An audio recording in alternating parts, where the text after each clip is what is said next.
وعند العارفين أن هناك عقلين: عقل المعاش في التدبير اليومي سمي عقل المعاش اللي بيشتغل بتدبير الحياة اليومية، وعقل المعاد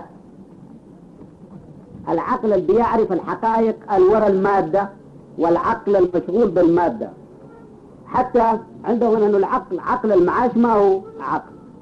عندك في القرآن في الآخرة أهل النار يقولوا: وقالوا لو كنا نسمع أو نعقل ما كنا في أصحاب السعير.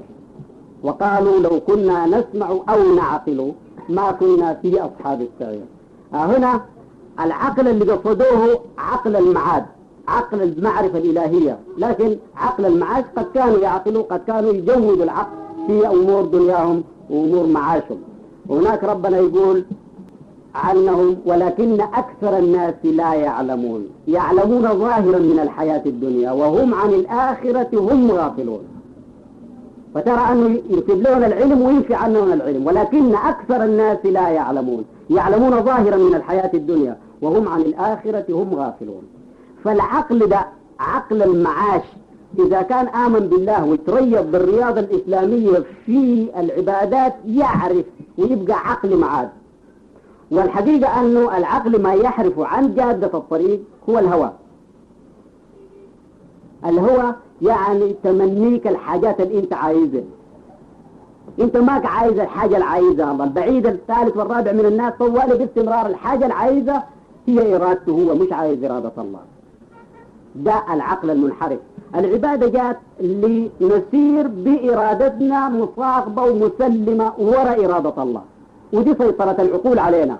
العقول المتريضة بالعبادة هي العقول اللي تقول أنه ما يريد الله أفضل مما تريد أنت ويجب الرضا به.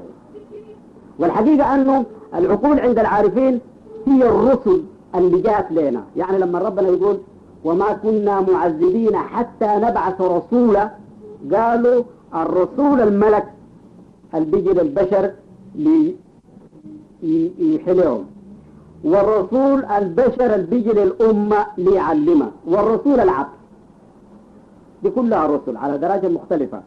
فهنا العقل رسول لنا نحن، لأنه في بداهتنا اللي بنعيش فيها أنه ما بنجد من الحاجات اللي بنتفق بها أو بناكلها أو بنشربها أو بنستعملها حاجة بتعمل نفسها أو بتنعمل براها. يعني عقلا المنصة دي لو ما في نجار عملها، ما في تجربة مضت علينا في عقولنا دي أنها بتعمل نفسها. تجينا البديهة بأنه الكون ده عنده خالق. الخالق ده صفاته شنو؟ أعماله شنو؟ دي ما بنعرفها. عرفنا أنه فيه لكن ما بنعرف أسماءه صفاته وأفعاله. جونا الرسل ليه يقولوا لنا صفاته؟ الرسل ما جوا عشان يقولوا للناس أنه في خالق للكون. رسل العقول أغنت عن المسألة دي بدري. بعدين الرسل جوا يزيدون معرفة في صفاته وشمائله لنتخلق بها لنتشبه به ولنعرفه. العقل الماشي في الرياضة بالصورة دي باستعمال الشريعة ليصل للحقيقة. عقل هو المقصود من المنطقة اللي بنتكلم فيها. حتى ده هو بيسوقك لله لعتبة الذات ويتخلف عنك، زي نقطة جبريل. جبريل قلنا نور عقل، جبريل من العقل. جبريل عندك وعندي وعند الثالث والرابع، كل واحد مننا عقل جبريله.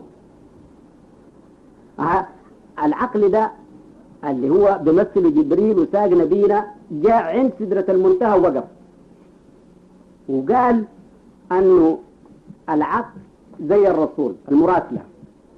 وهم بيشبهوا الصوفية بيشبهوا المسألة دي بالملك، لأنه الملك الحس الملك البشري بيشبه الصورة الإلهية لملك الملوك.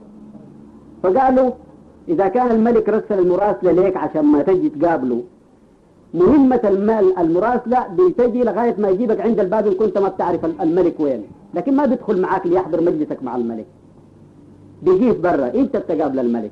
هنا لما ربنا رسل مراسلة جبريل، جبريل خدام للنبي وخدام للأنبياء كلهم وخدام للبشر في الحقيقة بالمعنى التكليفي له،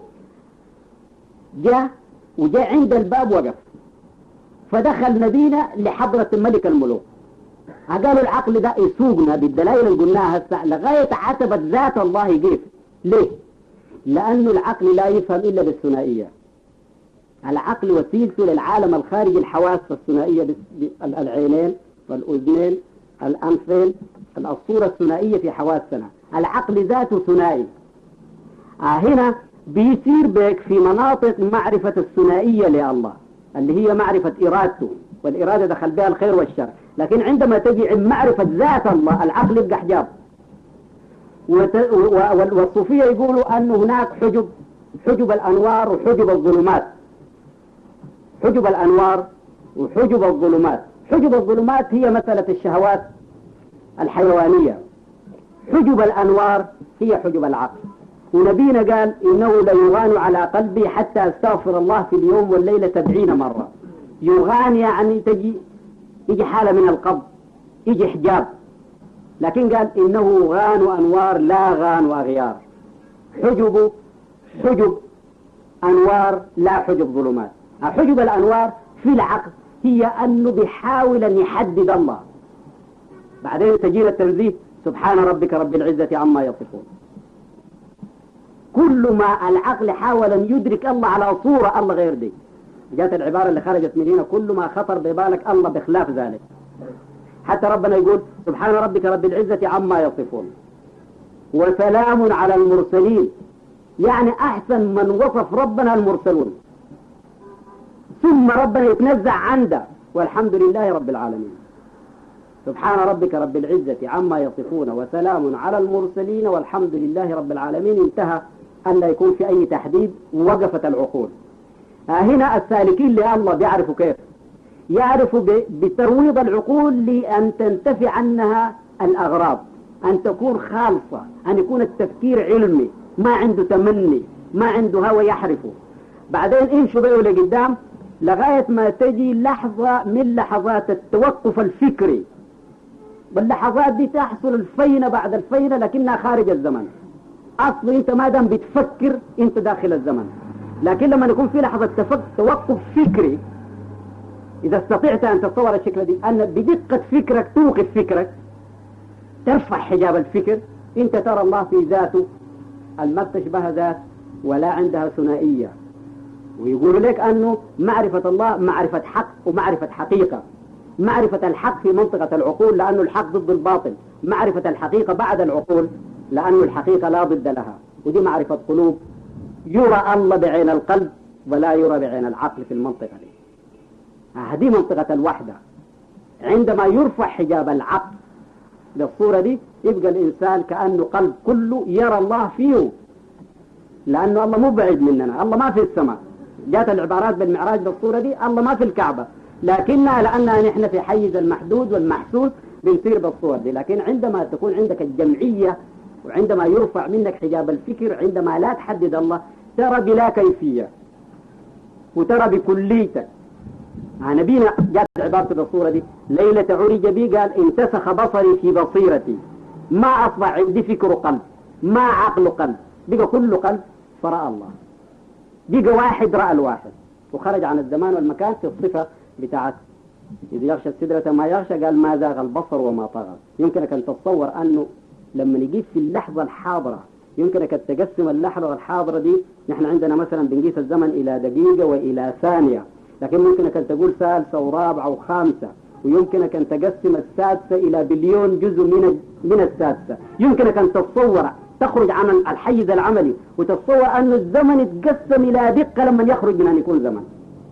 دي الحقيقة المرحلة اللي شاهد فيها نبينا ربه شهود ذات ورجع ليعرض له كل يوم. وده سمي بالشهود الذاتي يحصل له الإنسان عندما يرفع حجاب العقل. لا ترى ذات الله وإنت بتفكر، لأنه التفكير تجسيد، عايز تتصور، والله يتنزه عن أي صورة في ذهنك.